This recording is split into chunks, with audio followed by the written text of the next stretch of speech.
Welcome back to the Community Strategy Podcast. I'm Deb Shell, your host here, and I've interviewed over 100 community leaders, business owners, and facilitators who give you the backstage pass to their community strategy.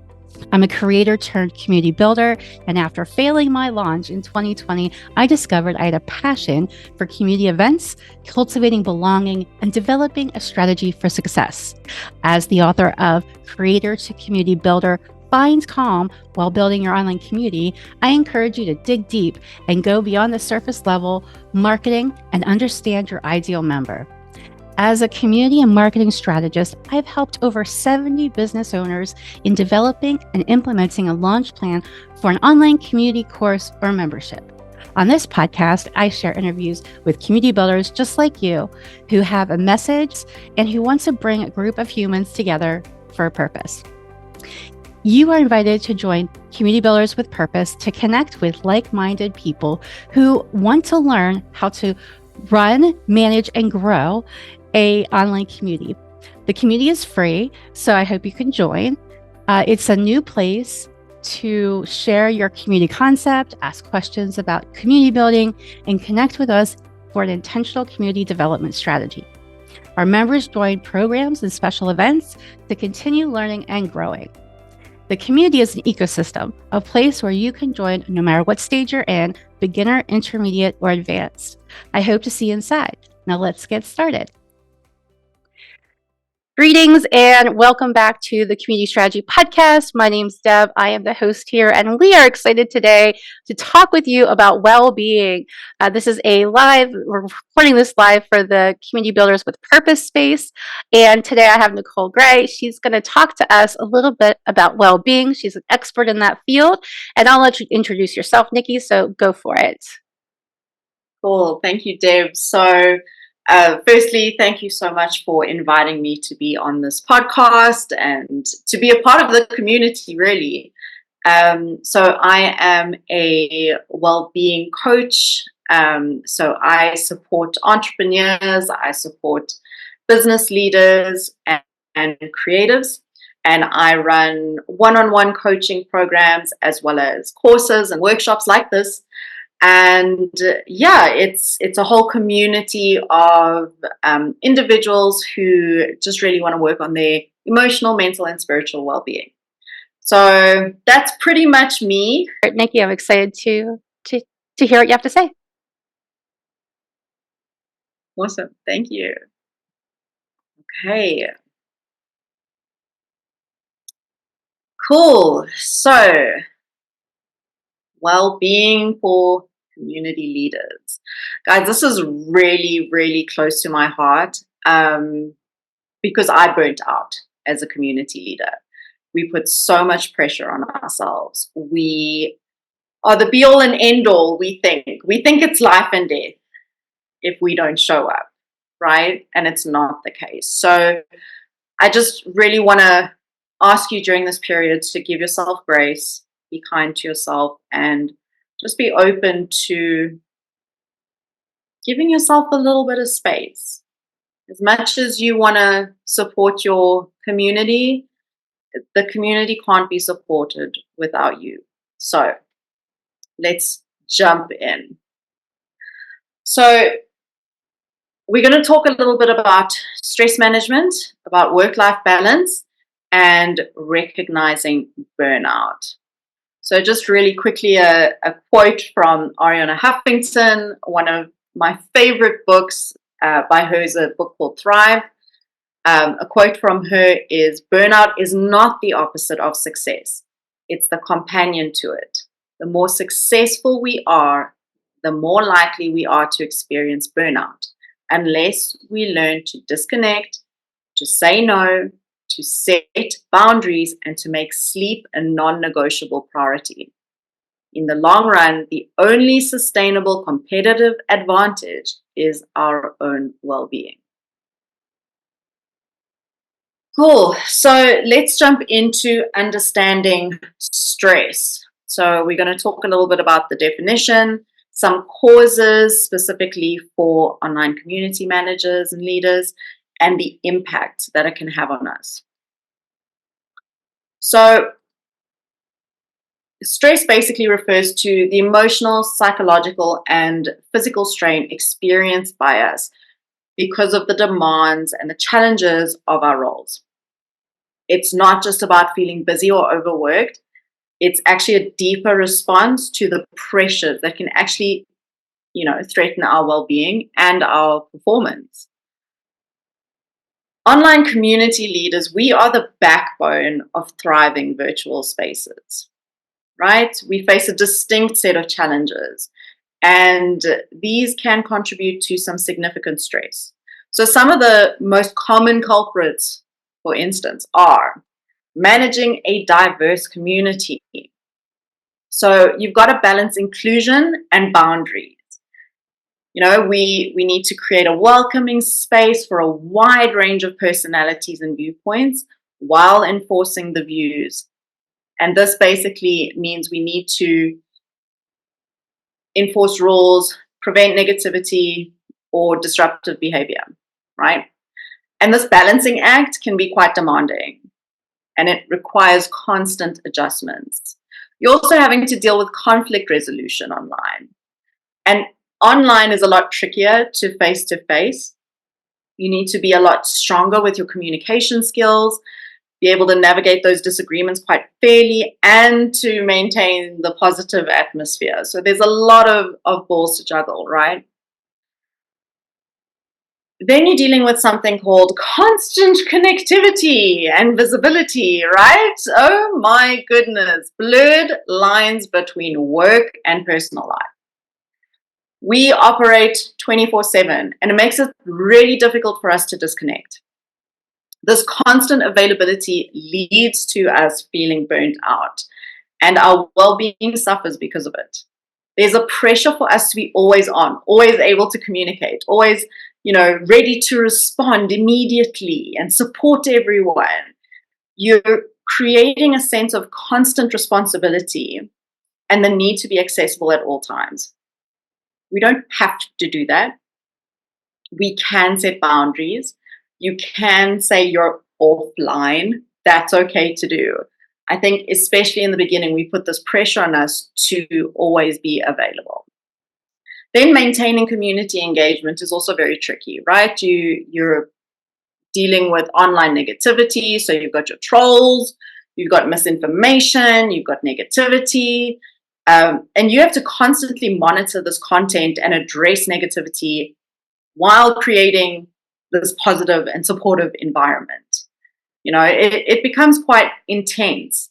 You've also got to learn to keep the community active, right? So there's needs to be continuously engaging content and activities and interests. So the whole idea is to prevent the community from becoming stagnant, but it can be really time consuming and require a lot of energy and creativity.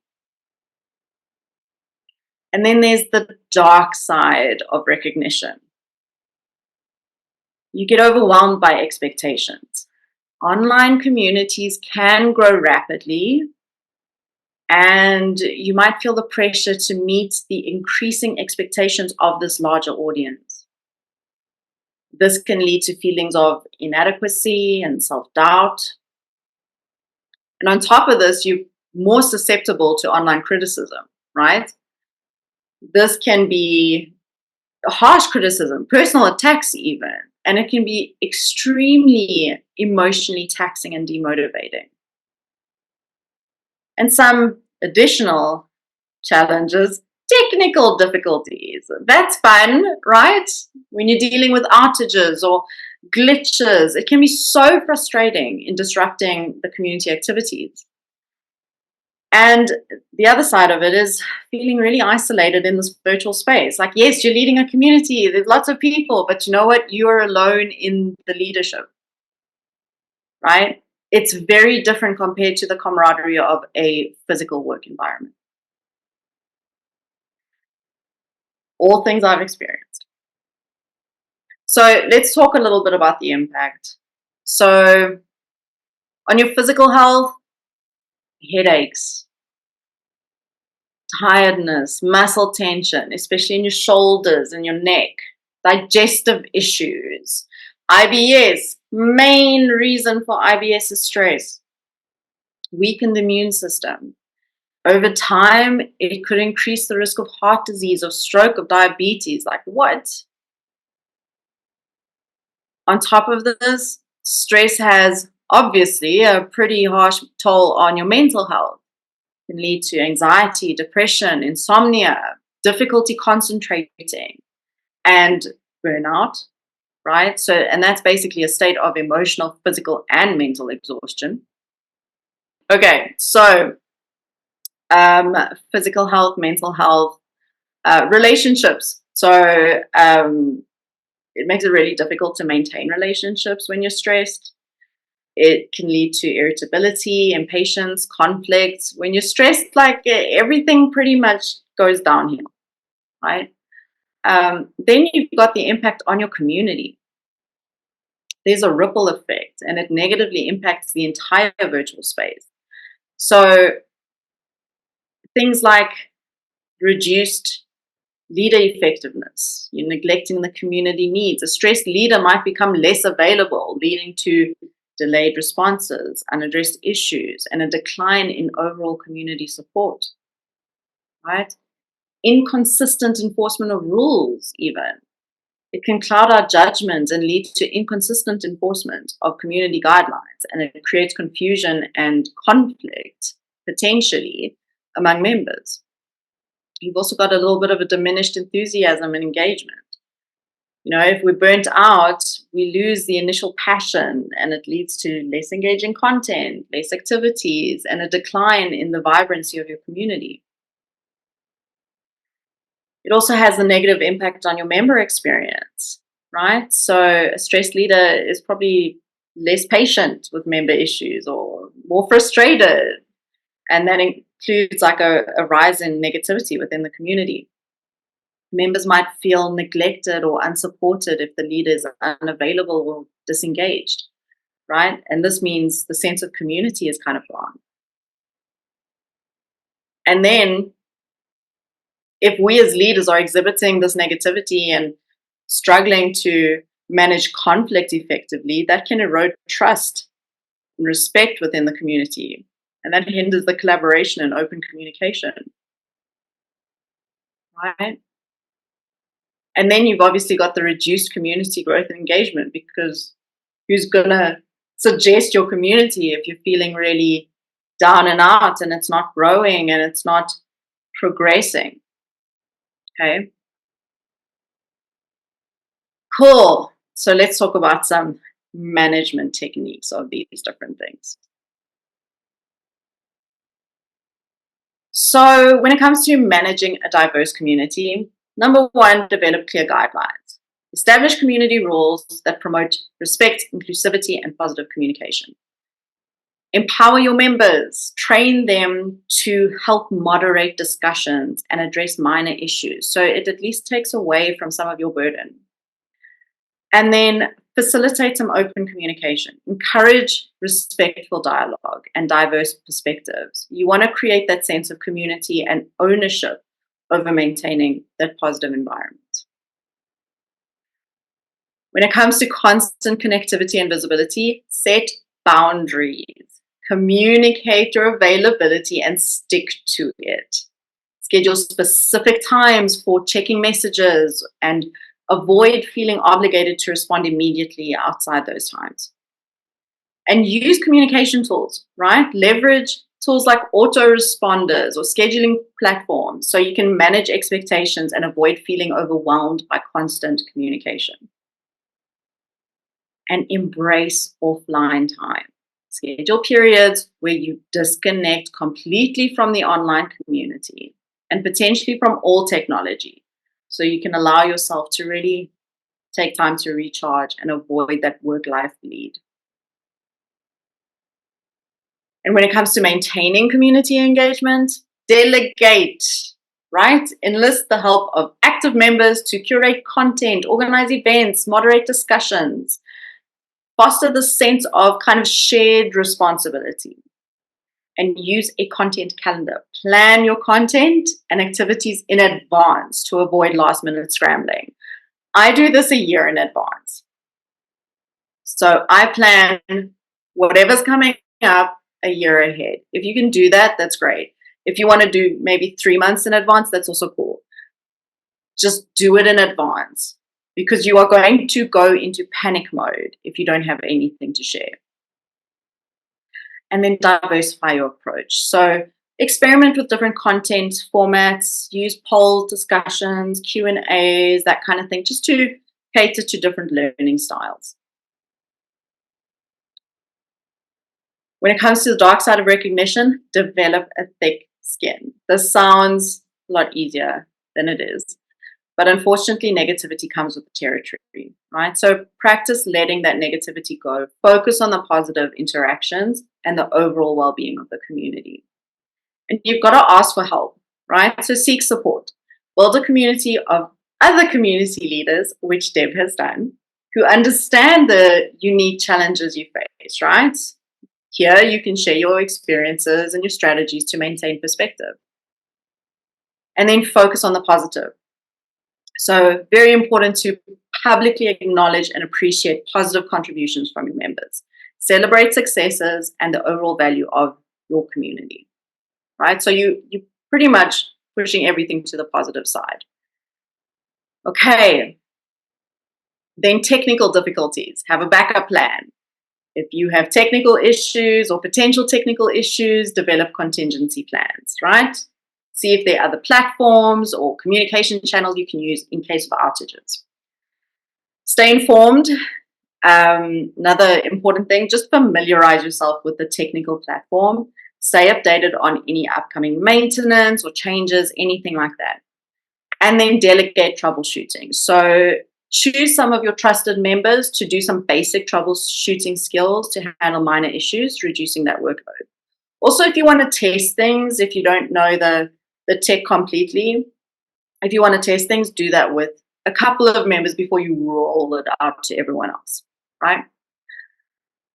And then when you're feeling isolated, schedule virtual social events. So instead of having like clear, okay, we're working, we're doing this, that, and the other, just have a chill session where you just, having a glass of wine and you're just talking about whatever's going on in your lives. Like that really does help lose the isolation aspect. Also, like you can be open with your community, right? To a certain degree, I would suggest it to say, do you know what, guys, I'm struggling with this right now. I'm feeling super alone. Or I'm going through this. What would you guys suggest I do? And sometimes people will come up with amazing solutions. It's just about not putting the pressure on you to be the answer to everyone's question, right? And then seek out in-person connections. Wherever possible, go to meetups, connect with other community leaders, get out of your house, right? And we become super comfortable in this space. A lot of us have started these communities so that we can work remotely, but we don't, which is hilarious, right?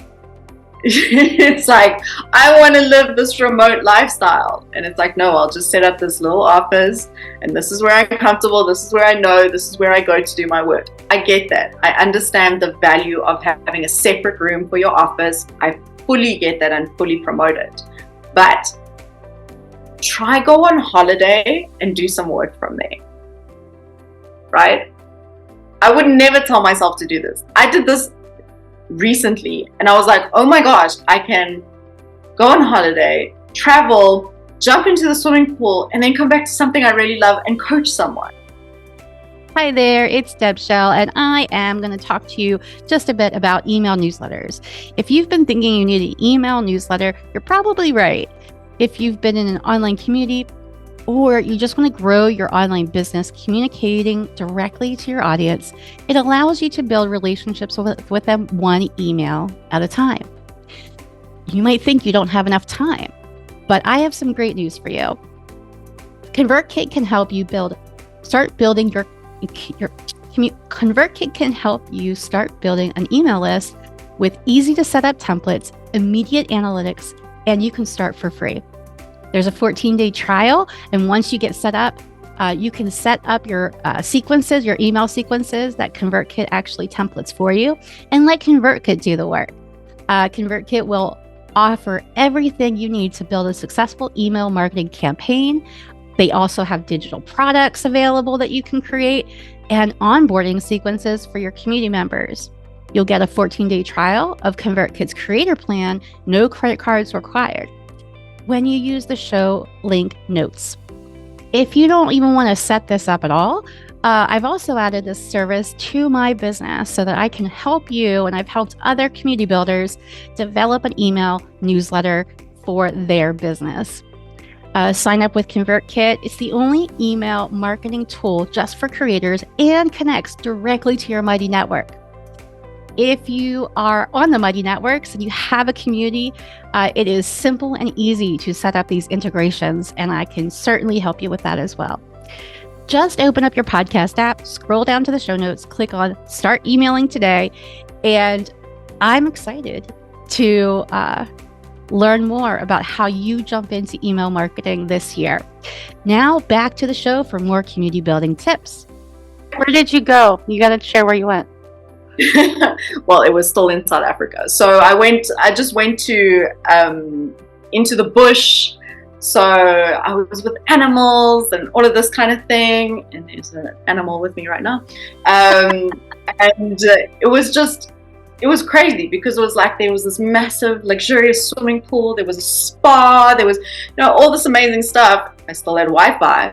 I could still do my coaching sessions, I could still run my workshops, but now when I'm stopping, I'm going and doing something totally different, like a totally different environment, right? It makes a difference when you get out of your space. And oh my goodness, you'll get more clients that way. I don't know how that works, but it does. As soon as you just release and let go of your business, like all of a sudden people start to engage. That's the surrender side of things. Yeah. And then build offline connections. So this is when it comes to like nurturing your relationship with your friends and family. Super important, right? Don't forget about them. This is not COVID time anymore, right? I know we've become very comfortable with this, but there's the other side of us that really feels the isolation. So get yourself out there more. I know it's challenging, but try. Cool. Mindfulness as a tool for stress management. And I'm sure most of you guys know about meditation and deep breathing and, mindfulness and that kind of thing. This is just a reminder to actually use these things, right? So try different meditation techniques. I know a fellow coach who was meditating like an hour a day. And I was like, that's amazing. Also, never going to happen. And she didn't start there. She mentioned the idea of just start with 5 minutes. Start with 1 minute, for goodness sake, right? And just get into this zone of just meditating. You can do guided meditations. You can meditate to different sounds. I used to meditate to waterfalls. And I ended up going to sleep to that sound. But don't use like a Spotify playlist of waterfalls, because then every waterfall is different and you will wake up. And just start getting into that zone. Pray if that's kind of in your practice. Sometimes that's how I either start or end my day, with, some kind of prayer. And then journaling is also really good for meditation. Free flow journaling. So if you guys know The Artist's Way, wonderful book. I run that course on my community, and that free flow writing where you're literally writing, oh my goodness, Nicole told me about this thing and I don't know why I'm doing this. This is so stupid. That's what you're writing. You're not thinking about what you're writing. Amazing meditation technique. Start with short sessions, find a quiet and comfortable space. And it can be anywhere. You can do it first thing as you wake up, in your bed, before anything happens, right? Whatever the space is for you, just try and have a daily session. And then deep breathing, right? If you're like me and you have general anxiety disorder, this is something that really helps. And like everyone tells you, you just have to breathe, right? So deep breathing, you want to make sure that your stomach is inflating, not your chest. So you put your hands on your stomach and you breathe into your stomach. So deep, deep breathing into the bottom of your stomach is what you need to do, right? Do some guided breathing exercises. There's some really cool ones, again, on Spotify or YouTube as well, has a few. Again, incorporate this into your daily routine. So I know when I'm in the office space, sometimes I just need to run outside and just breathe fresh air, right? I don't know what it does, but it's amazing. And it's just like you get the silence, you get the peace, you get the fresh air, and then you can get back into it, right? It really is a quick fix if there's stuff that you can't put off. Okay. Mindfulness. Be present, guys. Nothing else matters but what is happening right now. Literally nothing else matters. Can I jump in for a second? I wanted to share something that was recently shared with me, and it was like, everything is either now or not now. Yeah. And I thought that was such an interesting concept. I'm like, yeah, that's true. It's not now. If it's not now, if it's now, it's now. Like now, it's now. It's so funny because it's like simple, but it's really not always simple because we tend to just be so much in the past or the present or worry or stress or overwhelm or worrying about other people. And so these practices have really helped me. I do meditation daily. I don't do an hour. That's a lot. That's a lot. It's a lot for me. It's a lot for me. I finally started doing non-prompted. Non-guided. So I tried a non-guided one this week. So I sat for 20 minutes and it felt like 5 minutes. I was like, oh my goodness, it went so fast. So that's been really helpful. And then I just recently found another app for like digestive stuff and to help you with like visualizations that have been really nice. So I wanted to just mention that those tools really do work, and I felt this week especially that they've worked really well. What is the app? Are you going to share it? I can. It's like something with an N. I'll have to look at it on my phone. Okay. Yeah, would love to know that because I know my IBS is from stress, and as soon as I was like on anxiety, I was like, oh my gosh, it's gone. So it's wonderful. But yes, now, not now. If you read The Power of Now, amazing book. It makes such a difference when you are just focusing on what you're doing, what you're hearing, what you're seeing now. Everything else, like, it doesn't matter. It doesn't matter what happens next. It doesn't matter what happened before. Right? Maybe it does in the sense that you are feeling or going through something. But when you are, feel it, go through it, observe it, right? What are you thinking? Why are you thinking that? Okay, does it make sense? What are you feeling? Okay, I'm feeling this. If you're feeling tired and exhausted, acknowledge and say, okay, what do I do with this information? Am I going to take a walk? Am I going to go nap? Am I going to go watch Netflix for like the whole day? It's okay. You get to choose. This is the other side of things. You get to choose. You are the community manager, by the way. Like, you get to lead the way. And if you are practicing all of these things, guess what? Your community is going to respect you for it. And they're going to want to go according to that too, right? You are the leader, meaning you are leading by example. If they see you always on, if they see you always working, if they see you just like diving in full force every time to the point of burnout, guess what? They're going to think, oh, it's normal. It's not. Unfortunately, it has become normal in our society and it's been rewarded, but we don't have to live like that. It's our choice. Thank you for joining me on this episode of the Community Strategy Podcast. If you enjoyed this episode, make sure you're following or subscribed wherever you listen. This helps me because I know you won't miss an episode, and it helps you because you will always get the episodes right away.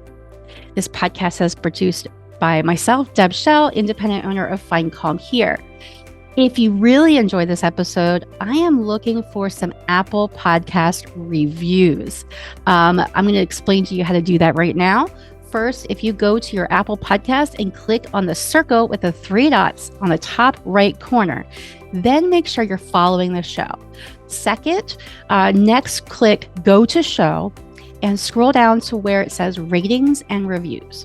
Then right above About, you will see a little square with a pencil. Next to the square, you'll see Write a Review. Make sure you save the review before closing out your screen. I would love if you could do that for me. If you don't want to say anything nice, then don't leave a review. I hope that you enjoy this podcast and this season, and I hope you're finding calm in any day, even today or tomorrow, any day, moment, even afternoon, today, Saturday at 4. Find calm until the next time. Take care. Bye.